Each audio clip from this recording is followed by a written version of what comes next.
Исәнмесез, эфирда яңалыклар вакыты, студиядә Лина Хәсәншина. Әлмәттә җәяүлеләр катнашындагы юл транспорт хәрәкәтләрен кисәтәләр. Красный глаз вели стоять, всем не ехать, не бежать.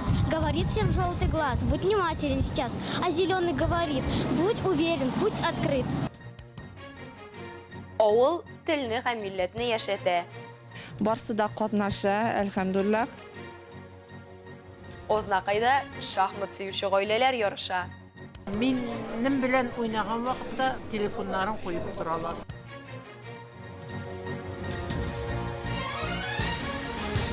Агымдагы елның 1 гыйнварыннан җәяүлеләр катнашында 3 юл транспорт хәрәкәте теркәлгән. Анда 1 кеше һәлак булган һәм 2 кеше зыян күргән. Калабызда юл хәрәкәтендә катнашучыларның игътибарын җәяүлеләр өчен кишүләрдән дөрес файдалануга җәлеп итү максатыннан безопасный переход дип исемләнгән профилактик чара узды. Тулырак алдагы материалда. Какой свет можно переходить дорогу? Переходить дорогу можно только на зеленый цвет. Җәяүлеләр һәм машина йөртүчеләр җәяүлеләр кичүендә үзләрен һәр вакытта да җаваплы тотмыйлар. Шуңа балалар бакчасында тәрбияләнүчеләр юлның имен кичү кагыйдәләре турында искәртү өчен урамга чыктылар. Нужно переходить дорогу в положенном месте. Юлны тиешле урында һәм светофорның яшел төсе янганда гына чыгарга кирәк. Тәүлекнең караңгы вакытында курткада яисә рюкзакта фликер булуы мөһим. Переходить дорогу в темное время суток. Яшь активистлар җәяүлеләр өчен махсус викторина әзерләгән иделәр. Сорауларга җаваплар турында фикер алышканда, алар имгәнүләргә һәм күңелсез нәтиҗәләргә китергә мөмкин булган төп хаталар турында сөйләделәр. Полосы напоминания пешеходам всем о том, не забудьте о внимании, когда ходите пешком. Красный глаз вели стоять, всем не ехать, не бежать. Говорит всем желтый глаз, будь внимателен сейчас. А зеленый говорит, будь уверен, путь открыт. Юлны чыкканда телефонга карама, велосипедтан төш, колакчын һәм капюшонны салып тор, яктылык кайтаручы элементлар куллан. Бу гади, әмма бик мөһим фразалар уздырыла торган акциянең төп идеяләре булды. Оештыручыларның берсе дәүләт автоинспекциясе юл хәрәкәтендә катнашучыларның барысында игътибарлы булуын сорый. Дәүләт автоинспекциясе бигрәк тә һава шартлары начар булганда һәм тәүлекнең караңгы вакытында җәяүле юл хәрәкәтендә катнашучыларны игътибарлы булырга чакыра. Җәяүле кичү алдыннан тизлекне киметү мөһим. Аеруча юл читендә балалар барлыкка килүе ихтималы булган урыннарда сак булырга кирәк. Истә тотыгыз, балалар кагыйдә буларак түземсез һәм еш кына автомобиль хәрәкәтенең юнәлешен һәм тизлеген дөрес бәяләми.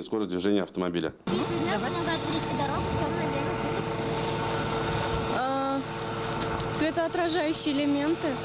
Чара кысаларында барлык катнашучыларга да тематик листовкалар тапшырылды. Алсу Нуриева, Милена Валеева, Рафаэль Сафин, яңалыклар вакыты, Луч Әлмәт телекомпаниясе. Татарстанда авыл җирлекләре үсешенә 1 миллиард сумнан артык акча юнәлтергә җыйналар. Бу хакта рәсми карарга Россия хөкүмәте рәисе Михаил Мишустин кул куйды. Узган ел әлеге өлкәгә ил бюджетыннан 1 миллиард ярым сум чамасы бүлеп бирелгән булган. Шулай итеп, авыл территорияләренең комплекслы үсеше дәүләт программасына Россиянең 44 регионы өчен 16,8 миллиард сум юнәлдереләчәк.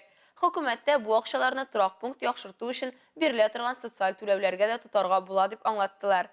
Андый очракта мондый мөмкинлектән 300 гаилә куллана алачак дигән сүз. Татарстанга бирелгән акчалар исәбенә исә социаль объектларны яңарту мөмкин булачак, диелә рәсми хәбәрдә. Әлмәт районы Кама Исмәгыйль авылында бүген 700-гә якын кеше яши. Шуларның шереге пенсионерлар, яртысы хезмәт яшендәгеләр, калганнары балалар. Авыл җирлегендә башлангыч мәктәп, балалар бакчасы, мәдәният йорты, китапханә, фельдшерлык, акушерлык пункты эшләп килә. Барысы да төрле дәүләт программалары һәм нефтьчеләр ярдәме белән төзекләндерелгән. Авылда хәтта тыкрыкларына чаклы таш түшәлгән яисә асфальт салынган. Түзек, матур, җылы, балалар рәхәтләнеп йөриләр. Аллага шөкер, бүтән үткәрелгән мероприятиеләрне үткәреп барыла. Барсы да катнаша, әлхәмдүлилләх. Авыл җирлеге башлыгы Айсылу Шәйдуллина шул авылда туып-үсеп, ватанына файда китереп яшәүче фидакарларның берсе. Авылдашларының кичкенә генә уңышларына да чын йөрәгеннән куана белә. Төрле бәйгеләрдә катнашып яулаган җиңүләре белән горурлана. Әлбәттә, инде төрле программаларда катнашып үскән авылына да, бу юнәлештә теләктәшлек белдергән авылдашларына да рәхмәтен кызганмыйм. Бигрәк тә үзара салым программасы отышлы булды ди ул. Әлеге дәүләт программасы ел саен нидә булса эшләргә мөмкинлек бирә. Без шушы һәр елны бирелгән максат максатны инде авылдашлар белән куябыз. Һәр елны эшләп барабыз. Аллага шөкер, эшләр бара. Күбрәк инде сулар мәсьәләсен шишу һәм тиз арада инде без аларны эшләргә тырышабыз. Мисал өчен узган елда нәрсә эшләдегез, аңа хәтле елда нәрсә эшләгәнегез су проблемасын хәл итү буенча? Менә шу су проблемаларын шишу буенча без урамнарга задвижкалар куелды. Яңа линиялар сузылды һәм инде пожарный гидрантлар өч җирдә алышынды. Соңгы елларда авылларда мал саны кимүгә таба барса да, бүген әле 340 хуҗалыклы Кама Исмәгыйльдә 76 гаилә мал туар асрый. 125 баш мөгезле эре терлекнең 47се савым сыеры. Авылда 22 савым кәҗәсе бар. Уңган булган гаиләләрнең берсе Мөхәммәдиевләр гаиләсе. Алар бүген 9 баш сыер сава, кош-корт асрый. Үзләре җитештергән азык-төлекне авылдашлары алып бетереп бара. Рәдифә Нугманова, Рафаэль Сафин, яңалыклар вакыты, Луч Әлмәт телекомпаниясе. Төрле шыганаклардан алынган мәгълүматлар буенча Татарстанда 1 миллионнан артык гаилә яши. Республиканың гражданнар халәте актын теркәү идарәсенең узган ел нәтиҗәләре буенча Татарстан Идел буе федераль округында демографик мәсьәләдә әйдәп баручылардан кала бирә. Шул исәптән 2008 елдан башлап күп балалы гаиләләрнең саны арту буенча да үсеш яңа гаиләләр буенча да күренә. Узган ел республикада 25219 гаилә теркәлгән. Россиядә игълан ителгән гаилә йылыксаларында без Әлмәт районының үрнәк гаиләләре белән таныштыруны дәвам итәчәкбез. Геройларыбыз Кама Исмәгыйльнең Юсуповлар гаиләсе. Шул көннәрдә алар үзләренең сапфир туйларын каршы ала. Кама Исмәгыйль авылының тагын бер күркәм гаиләләренең берсе Юсуповлар гаиләсе. Хуҗабикә Роза апа бу авылда авыл халкы өчен тәмле икмәк пешергән. Ә инде гаилә башлыгы Алмас абый гомер буе колхозда эшләсә дә, соңрак нефтче булып китеп, яңа һөнәр үзләштереп, анда үз юлын тапкан. Роза апа һәм Алмас агай Юсуповлар авылдашларына бик күп яктан үрнәк булыр да шәхесләр. Яшьлекләре Әлмәтнең шаулап үскән чорына туры килсә дә, алар сала тормышын каланыкына алыштырмый төп нигезгә төпләнеп кала. Сызылып киткән кара мыеклы шибәр Алмас Миңлебай авылы кызы Розаны үзенә гашык итә. Роза да төшеп калганнардан түгел. Шибәрлеге, уңганлыгы, сату өлкәсендә 10 ел эш тәҗрибәсе, хезмәттәшләре арасында абруе бар. Шулай итеп төп йортка килен булып төшә дә, халык әйтмешли төшкән нигезенә таш булып ята. Кайната кайнанасына, күп саллы туган тумачаларына ярый белеп гомер итәләр. Монда төп йортка килеп төштем инде. Алмаслар бик ниялар 4 малай, 2 кыз, 6 туганнар бик күп инде. Без төп йортта калдык. Әби бабай белән 30 ел яшәдек. Бик Аллага шөкер, бик рәхәт итеп тату тормыш курып яшәдек инде. Кама Исмәгыйль авылы ипиенең тәмен тирәк авылларда гына түгел, калабызда да хәтерләүчеләр бардыр әле. Менә шул донлыклы цехта ипи пешерә Роза апа. 20 елдан артык гомерен иң саваплы хезмәттә уздырып, лаеклы ялга чыга. Алмаз агай исә 28 ел колхоз басуларында икмәк үстерә. Соңрак инде хуҗалыклар таркала башлагач, нефть сәнәгатенә күчәргә мәҗбүр була. Башта Иркеннефть нефть-газ чыгару идарәсендә, аннан соң Лениногорск нефть идарәсендә тракторист һөнәренә тугры булып кала. Анда ул 20 ел эшли. Менің өскенде семьяда ор болды енді, әті инвалид болды, шуңа ярдәм итәм дип башлаган енді. Эшләп киткән ем, шуннан эшләнде енді. Аннан өйләнгәч тагы балалар белән, балалар үстереп, менә хәзер әби бабай утырабыз диде. Роза апа Алмаз абый 3 бала, 2 кыз, 1 ул тәрбияләп үстерәләр. Бүген дә 7 аныкка яраткан әби белән бабай булып, туган нигезенең җылысын кадерләп саклый. 45 ел гаилә булып гомер иткәндә төрле чаклар булгандыр. Иң мөһиме бер-береңне аңлап, яшьлектәге сөю утын сүндерми яши белергә кирәк, ди алар. Соң берең эндәшкәндә икенчең тынычлабрак, яшәтмешәрәк торсаң инде, я ишек алдына чыгып йөреп күрсәң, шуннан шулай бара инде кереңне. Икеңдә кабынып китсәң булмый инде. Берең кабынганда икенчең суны бирәк торга туры килә. Тату яшәгәндә бар да була. Рәхәт яшәгәчтен сизелмәде ул 45 ел менә кичәгә кебек кенә. Шутлап карасаң 45 ел бит инде бик озын юллар үткән без инде. Аның авыррак шаклары да булгандыр инде. Бар инде тормыш бит инде ул. Килү белән эш булды инде, пешәннәр шаптык инде. Барсында көтүләр дә көттек. Сарык көтүләре, сыер көтүләре берсе дә калмады. Эштән курыкмыйбыз, Аллага шөкер, бу ирише бу хатын кыз эше дип тормыйбыз инде. Шуңардандыр да икебез дә инде бер-беребезне саклап яшибез менә шулай. Рәдифә Нугманова, Рафаэль Сафин, яңалыклар вакыты, Луч Әлмәт телекомпаниясе. Үрнәк гаиләләр җәмгыятебезнең нигезе. Шуны исәптә тотып, Азнакайда шахматчы гаиләләр арасында ярышлар узды. Спорт тормыш нигезе һәм Ülkön bun federal proyektlары кысаларында узган әлеге гаилә һәм спорт бәйрәмендә мәктәпләрдән һәм балалар бакчаларыннан 18 команда катнашты. Ярышлар шәһәр балалар иҗаты үзәгендә узды. Катнашучыларны район башкарма комитеты җитәкчесенең социаль мәсьәләләр буенча урынбасары Дамир Гыйләҗев сәламләп уенчыларга уңышлар теләде. Her bir mektepte şahmat pişmakları var. Biz indi her vakitte da mene aldığınlar retinde bit mekteplerde gene tüvel, mektepkeşe учрежденияларда da şahmat pişmakların varlığa getirdik. Bugün 3-4 yaşlık sabı narasılarımız, balalarımız bugün kadar şahmat oynuyorlar.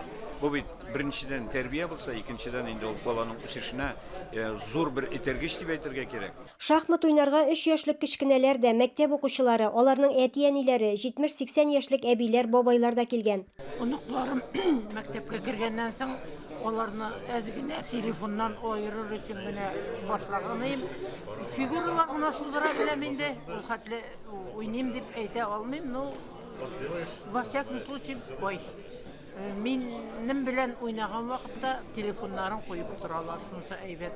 Ул малай сөйләшә белмидер. Мин эштән кайткач, шахмат тактасын бит басыйммы моны? Әле шәк башта. Шахмат тактасын чыгарып куядыр иде. Әти әйдә уйнагыз, әни белән булса да ди. Әни белән әни уйный белмидер. Шуннан инде иптәш малайларны чакырып китәдер. Шуннан минем малай үсә башлагач, садикка йөри башлагач, шахмат уйный башлады. Хәзер оныгым миңа мат куя ди Таһир абый Зарипов.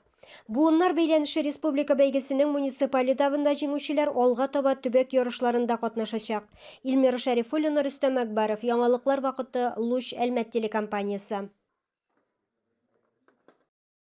Бу көннәрдә Югары нефть мәктәбенең спорт комплексында студентлар Россия театр сәнгате институты вәкилләре һәм Аулак театраль мәйданчыгының 10 көнлек хезмәттәшлеге нәтиҗәсендә барган лабораториягә нәтиҗә чыгарылды. Бу юлы укучы яшьләрне берләштерүче тема итеп волейбол уйны сайланган иде. И в течение 10 дней кураторы вместе со студентами занимались здесь в спортивном комплексе. Яшенә карамастан, кеше һәр чак үсештә булырга тиеш, ди берәүләр. Үзеңнең халәтеңне аңлый белергә кирәк, ди икенчеләр. Ничек кенә булмасын, һәр катнашучы социаль театрны үзенчә аңлата.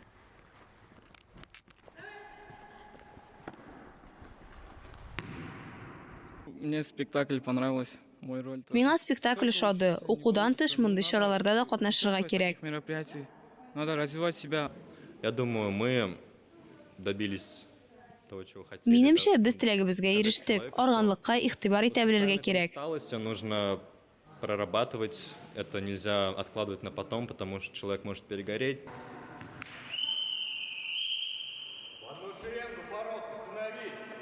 Социаль театр сәнгатендә бик тиз үсә торган күренеш. Ул кискен иҗтимагый проблемаларга һәм темаларга игътибар җәлеп итүгә юнәлдерелгән. Еш кына социаль театр тамашачыларга гадәти тормышта сөйләргә кыен булган темаларны ачарга ярдәм итә. Ә сәхнәгә чыгып, үз тавышы белән сөйләшүчеләр гади кешеләр. Различные были тренинги, упражнения, вопросы на то, как Төрле тренинглар, күнегүләр, сорауларга җаваплар булды. Һәм бүген студентлар уйлап чыгарган материаллардан кечкенә пазлларны җыюның нәтиҗәсен күрәбез. Из таких маленьких, таких, скажем, пазлов, из таких материалов, которые ребята сами сочиняли и придумывали. Игътибар туп дип исемләнгән премьера уенчылар ихласлыгы белән үрелеп барган волейбол уеныннан торды. Площадка разделена на 6 зон. Перед игрой происходит жеребьевка. Внутренний сюжет драматический, вот фигура какого-то агрессора. Драматик сюжеты ниндидер агрессор фигурасы һәм вакыт җиткәнче аны тыңлаучы яшьләр. Соңгылары алдында кыйнаргамы яки кыйнамаскамы дигән сайлау баса. Кыскасы, волейбол уены формасындагы шундый спектакль. Аның эчендә алар безнең белән үзләренең кичерешләре һәм тәҗрибәләре белән уртаклаша. При котором они решают и делятся с нами своими переживаниями и опытом. Иногда не очень позитивным. Игътибар туп спектакле Россия театр сәнгате институты кураторлары, Аулак театр мәйданчыгы вәкилләре һәм Югары нефть мәктәбе студентларының атна ярымлык хезмәт нәтиҗәсе. Давай ты расскажешь о планах на будущее. Ну, о планах не рассказывают. Я так тебе расскажу чуточку. Волейбол уены аша күрсәтелгән социаль театр һәркемне уйланырга мәҗбүр итте, ләкин кешесенә карап нәтиҗәсе дә төрле булды.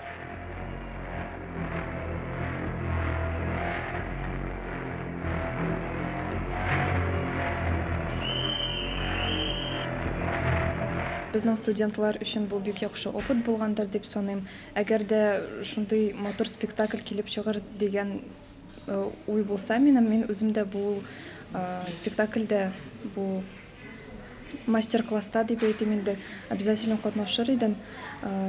Мәскәүдән шундый яхшы кураторлар килеп, безнең студентлар белән шундый бик яхшы эш башкарганнар, миңа бик ошады.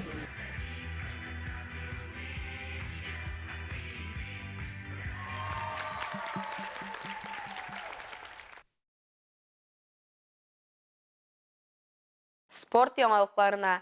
Казанда ирекле көрәш буенча республика чемпионаты узды. Анда калабызның Олимпия резервы спорт мәктәбендә шөгыльләнүчеләр яхшы нәтиҗәләр күрсәтте. 50 килограмм авырлык категориясендә Элина Хакимова җиңүче булды. Үз авырлык категорияләрендә Айгөл Нуриева һәм Дарина Сабитова көмеш медальләр яулады. Илдан Тухбатуллин исә мактаулы 3нче урынны алды.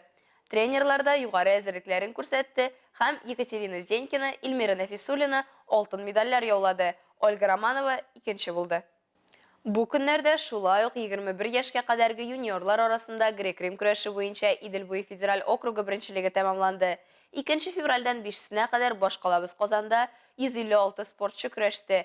Әлмәт егетләре Умар Гадаборшев һәм Ильяс Зинуров үз авырлык категорияләрендә җиңү яулады. Көрәшчеләр 26 февральдән 1 мартка кадәр Омск шәһәрендә узачак Россия беренчелегенә юллама атты. Хөрмәтле тамашачыларыбыз, яңалыклар чыгарылышының туры трансляциясын сез ВКонтакте социаль шелтәренә кереп, Луч Әлмәт төркемендә сәгать кичке 7дә карый аласыз. Безнең иң кызыклы сюжетларыбыз да рәсми аккаунтларыбызда урнаштырыла. Сәламәт булыгыз һәм безнең белән калыгыз. Әлегә шулар, мин Лина Хәсәншина һәм монтаж операторы Динара Гайнетдинова сезнең белән сау булашабыз. Исән-имин булыгыз.